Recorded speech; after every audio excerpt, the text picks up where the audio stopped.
wanted to take a second and show you a dirty little secret for the Humvees that I just found out the other day that explains a lot about the power on this truck.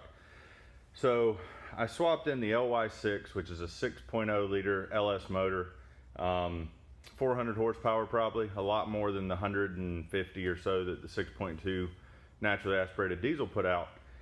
But I'm not going to say I didn't have a lot of power, but it wasn't a huge jump. You know, you'd think going from 150 to 400 is just going to be big difference. And I started looking into the air intake system of these trucks. And AM General rates the air intake system of this truck at only 380 CFM. So to put that in perspective, it's like running a 2-barrel carburetor. I mean, it's no air. And that was, I think, one of the main reasons I wasn't seeing a huge difference in power. Now, I haven't driven it a lot. So what I've done is, first off, I'm going to show you right here. This is the air filter for the Hummer. Weighs 9 pounds about, and it's horrible. It is, I mean, it's great for if you're running through the desert all day. Like, I understand its purpose, don't get me wrong. But for what I'm doing, it's not very good. The next thing is, the way the air gets into a Humvee, which I'm sure, you know, they're made famous for, this is added, this little 4-inch rubber PVC adapter. That just lifts this hat up so it can breathe a little better. And as you see what I'm holding here, and then that goes down into this area, and normally this would be in here, and this kind of blocks off pretty much all but about a half to a quarter of an inch gap for air. And the reason that is so when water comes in here, it hits the splash guard and then goes out this drain. So great idea. I mean, if you're fording water, which these were heavily, it works perfect. But for what I'm wanting, I'm not like, if water's up to here, that's about neck height. I'm not going to be in neck height water. I don't plan to be, at least. So I've cut that off.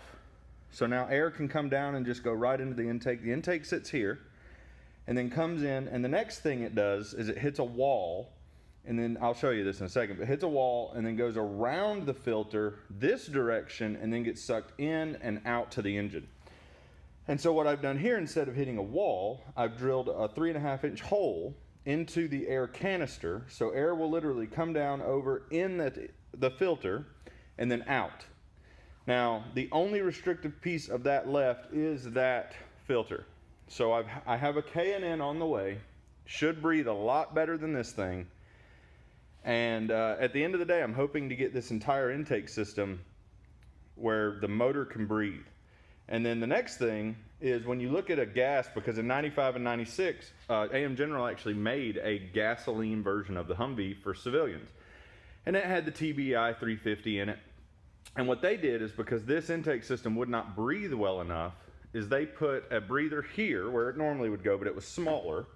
And then they literally ran a hose all the way over to the driver's side, put another intake, and then on top of the motor was I guess a T, that a 4-inch hose went out one side, 4-inch hose went out the other, and that allowed that 350 TBI to breathe enough. And this motor I've got breathes a lot more than that TBI. The heads are bigger, the flows everywhere are bigger.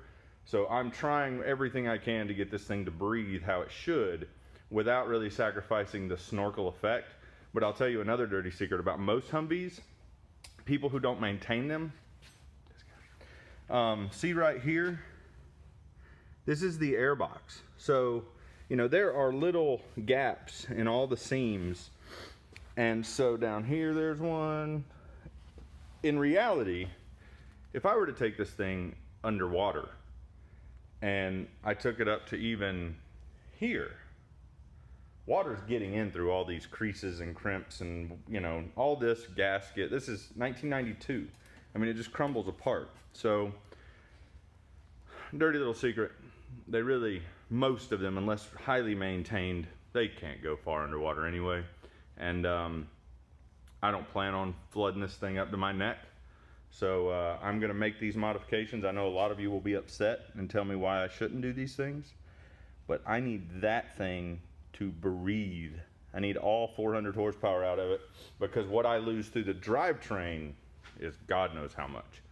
So I'll keep you updated. Just wanted to share that with you, what the progress that we're working on.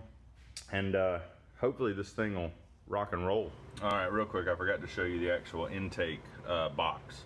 So I've got it soaking in this giant tub of degreaser because the inside of it, I don't know if you can see down in there, but it is full of sand and grit and grossness.